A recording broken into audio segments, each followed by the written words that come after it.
तैयारी, ऑफलाइन जैसा अनुभव। कपिल सर के मार्गदर्शन में करें आरएएस, पीएसआई, ईओ, आरओ और अन्य भर्ती परीक्षाओं की तैयारी बूस्टर अकेडमी के साथ। अभी डाउनलोड करें बूस्टर अकेडमी ऐप।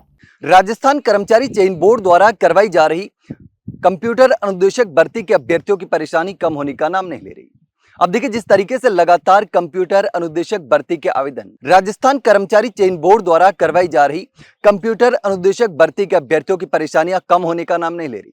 अब देखिए, जिस तरीके से लगातार आवेदन जारी है और 23 जून जो है वो आवेदन की लास्ट डेट है, लेकिन आवेदन की लास्ट डेट नजदीक आने को है, लेकिन अब तक भी उनकी बड़ी समस्या का समाधान नहीं हो पाया है, क्योंकि कंप्यूटर अनुदेशक भर्ती में बैकलॉग के जो पद हैं वो बहुत बड़ी संख्या में है। पुरानी भर्ती के पद खाली पड़े थे और ऐसे में जनरल, ओबीसी और एमबीसी अभ्यर्थियों को सबसे ज्यादा नुकसान हो रहा है। उन अभ्यर्थियों की तैयारी करने का कोई फायदा नहीं हो रहा, क्योंकि उनके लिए कोई पद नहीं है। सारे के सारे पद जो हैं वो बैकलॉग में जा रहे हैं और उनको बहुत बड़ा नुकसान हो रहा है। ऐसे में बहुत सारे अभ्यर्थी जो तैयारी कर रहे हैं, उनकी उम्मीदें पूरी तरीके से टूट चुकी हैं, लेकिन अब तक भी उनके लिए कोई समाधान नहीं हो रहा। तो पहले बात करेंगे इसकी परीक्षा को लेकर।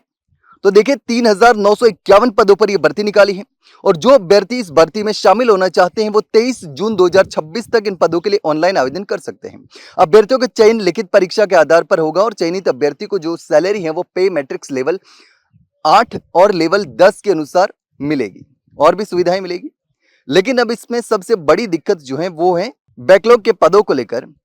अब देखिए, अगर पदों की बात करें तो 3,951 पदों को भरा जाना है, जिसमें 3629 पद बेसिक कंप्यूटर इंस्ट्रक्टर और 322 पद सीनियर कंप्यूटर इंस्ट्रक्टर के लिए निर्धारित किए गए हैं। माध्यमिक शिक्षा विभाग में सीनियर कंप्यूटर अनुदेशक के 300 पद हैं, जबकि संस्कृत शिक्षा विभाग में इस पद के लिए 22 रिक्तियां रखी गई हैं। सबसे अधिक पद बेसिक कंप्यूटर इंस्ट्रक्टर के हैं, सब जो बड़ी संख्या में अभ्यर्थियों को इसमें मौका मिलने वाला है। अब देखिए, आवेदन की तारीख 23 जून 2026 को रात 12 बजे रखी गई है और उसके बाद में अगर किसी कोई उम्मीदवार आवेदन में गलती कर देता है तो 26 जून से लेकर के 28 जून के बीच में सुधार करने का अवसर भी दिया जाएगा।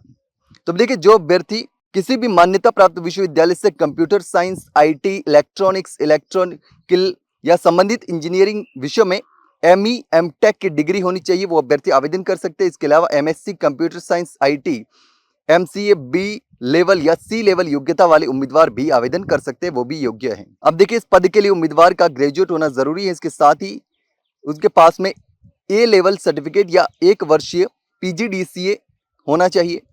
Be, BTech, computer science, IT, ECE, EE, EEE, EICE आदि यानी कि बीएससी कंप्यूटर साइंस, आईटी और बीसीए डिग्रीधारी अभ्यर्थी इसमें आवेदन कर सकते हैं। आयु सीमा की बात करें तो 18 से लेकर के 40 साल तक निर्धारित की गई है आयु सीमा। तो अब देखिए, आवेदन कर सकते हैं। आवेदन की आखिरी तारीख भी आ चुकी है, लेकिन इसके साथ में जो अभ्यर्थियों की सबसे बड़ी दिक्कत है वो ये है कि जनरल, ओबीसी और एमबीसी के अभ्यर्थियों के लिए जो सीटें हैं, फ्रेश सीटें न के बराबर बची हैं और ये मुद्दा सोशल मीडिया से लेकर के सड़क तक विरोध का विषय बन चुका है। अब देखिए, बैकलॉग का प्रभाव ये हो रहा है कि पूर्व सैनिकों और अन्य आरक्षित श्रेणियों के बैकलॉग पद समायोजित किए जाने के कारण सामान्य और अन्य श्रेणियों के उम्मीदवारों के लिए बहुत कम फ्रेश सीटें जो है वो बची हैं, जिस कारण से अभ्यर्थी परेशान हो रहे हैं और लगातार मांग कर रहे हैं इसके समाधान की, लेकिन अब तक भी इसको लेकर के कोई समाधान नहीं हो पाया है और इसीलिए लगातार अभ्यर्थी जो है वो परेशान हो रहे हैं। लेकिन अब देखना होगा कि आवेदन की जो आखिरी तारीख है वो भी नजदीक आ चुकी है, लेकिन अब तक भी इन अभ्यर्थियों की समस्या का समाधान नहीं हो पाया है। लेकिन इस पूरे मामले को लेकर के आप क्या सोचते हैं, कमेंट सेक्शन में कमेंट करके जरूर बताना। वही अगर जानकारी चली गई तो वीडियो को लाइक और शेयर जरूर करें और चैनल को सब्सक्राइब करना ना भूलें। फिलहाल के लिए इतना ही, जल्द मिलते हैं एक नई जानकारी के साथ, तब तक के लिए नमस्कार।